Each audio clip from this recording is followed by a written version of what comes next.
और दोस्तों, आपका हमारे YouTube चैनल पे स्वागत है। आज अपन पढ़ेंगे विज्ञान में पाचन तंत्र टॉपिक के बारे में। पाचन तंत्र क्या है? भोजन के अंतर ग्रहण से लेकर मल त्याग तक एक तंत्र जिसमें अनेक अंग ग्रंथियां आदि सम्मिलित और सामंजस्य के साथ में कार्य करते हैं, पाचन तंत्र कहलाता है। पाचन तंत्र में सम्मिलित अंग व ग्रंथियां निम्नलिखित हैं। अंग: मुख, ग्रसनली, ग्रास नली और अमाशय, छोटी आंत, बड़ी आंत, मल द्वार। अब इसमें पहला पढ़ेंगे मुख।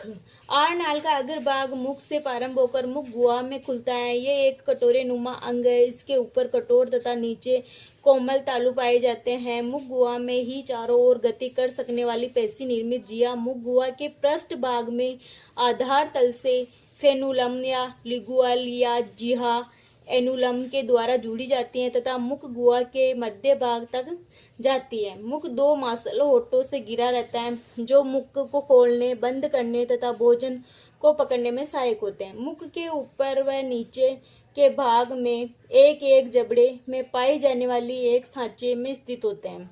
इस सांचे को मसूड़ा कहा जाता है। मसूड़े तथा दांतों की इस स्थिति को घृत दंती कहा जाता है। मानवों में दीवार दंती या दांत व्यवस्था पाई जाती है जिसमें जीवन काल में दो प्रकार के दांत, अस्थायी दूध के दांत तथा स्थायी पाए जाते हैं। दांत चार प्रकार के होते हैं। पहला कर्तक, ये सबसे आगे के दांत होते हैं जो कुतरने तथा काटने का कार्य करते हैं। दूसरा है रदनक, ये दांत भोजन को चीरने फाड़ने का कार्य करते हैं। ये 16-20 माह की उम्र में निकलती है। ये प्रत्येक जबड़ों में दो दो होते हैं। मांसाहारी पशुओं में ज्यादा विकसित होते हैं। तीसरा है अग्रचर्णक, ये भोजन को चबाने में सहायक होते हैं तथा प्रत्येक जबड़े में चार चार पाए जाते हैं। ये 10-11 वर्ष की उम्र में पूर्ण रूप से विकसित होते हैं। चौथा है च्वर्णक, ये दांत भी भोजन को चबाने में सहायक होते हैं तथा प्रत्येक जबड़े में 6 पाए जाते हैं। प्रथमतः ये 12 से 15 माह की उम्र में निकलते हैं। दूसरी है गर्सनी, मुख गुहा जिया तालु के पिछले भाग में एक छोटी सी कंपीनुमा गर्सनी से जुड़ी होती है। गर्सनी से होकर भोजन आहार नलिका या ग्रास नाल तथा वायु श्वास नाल में जाती है। गर्सनी अपनी संरचना से यह सुनिश्चित करती है कि किसी भी सूरत में भोजन श्वास नाल में तथा वायु भोजन नाल में प्रवेश ना कर सके।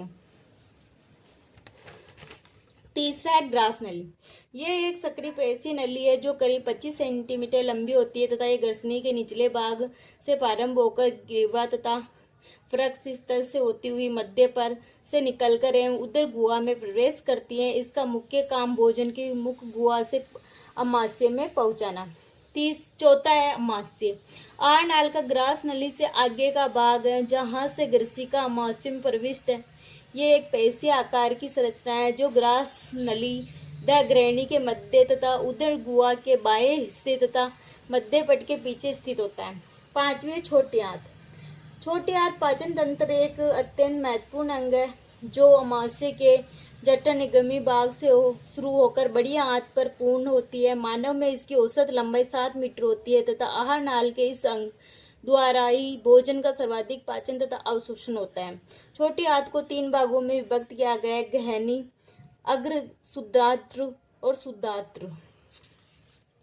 बड़ी आंत, शुद्धात्र आगे बड़ी आंत से जुड़ा होता है। यहाँ कुछ विशेष जीवाणु पाए जाते हैं। ये जीवाणु छोटी आंत से शेष बचे अपाचित भोजन को किंडन क्रिया द्वारा सरलीकृत कर पाचन में मदद करते हैं। बड़ी आंत का मुख्य जल व खनिज लवणों का अवशिष्ट तथा अपचित भोजन मल द्वार से उत्पादित करता है।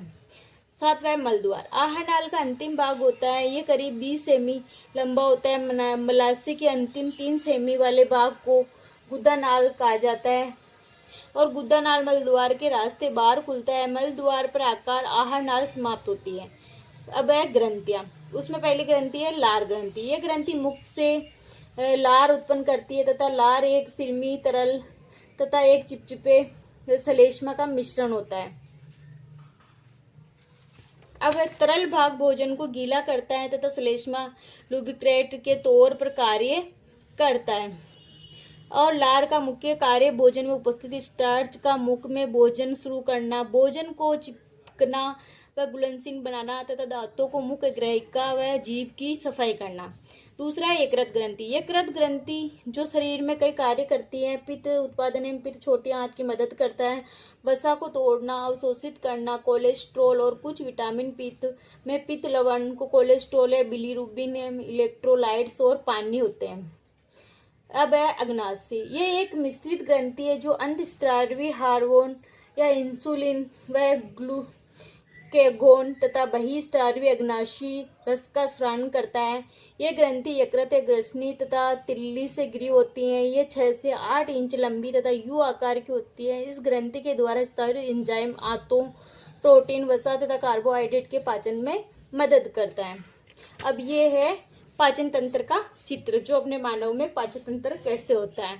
तो जो मानव का ये वाला भाग है इसको जीवा कहते हैं, और इधर वाले भाग को मुख या मुख गुहा कहते हैं, और इस वाले भाग को डायफ्राम कहते हैं, और इस वाले जो भाग को नली इसको गर्सिका कहते हैं, और इस वाले को कहते हैं पित्ताशय, पित्त का भंडारण करता है ये जो, और इस वाले भाग को कहते हैं पित्त नली, और इसको कहते हैं यकृत, और इधर वाले भाग को कहते हैं अमाशय, और इधर वाले को कहते हैं शुद्धात्रु, और इसको कहते हैं इधर वाले भाग को अग्नाशय, और ये वाला भाग है इसको कहते हैं परिसेरोसिका, और इस वाले भाग को कहते हैं बृहदात्र या कोलोन, और इधर वाले को भाग को कहते हैं गुद्दा द्वार।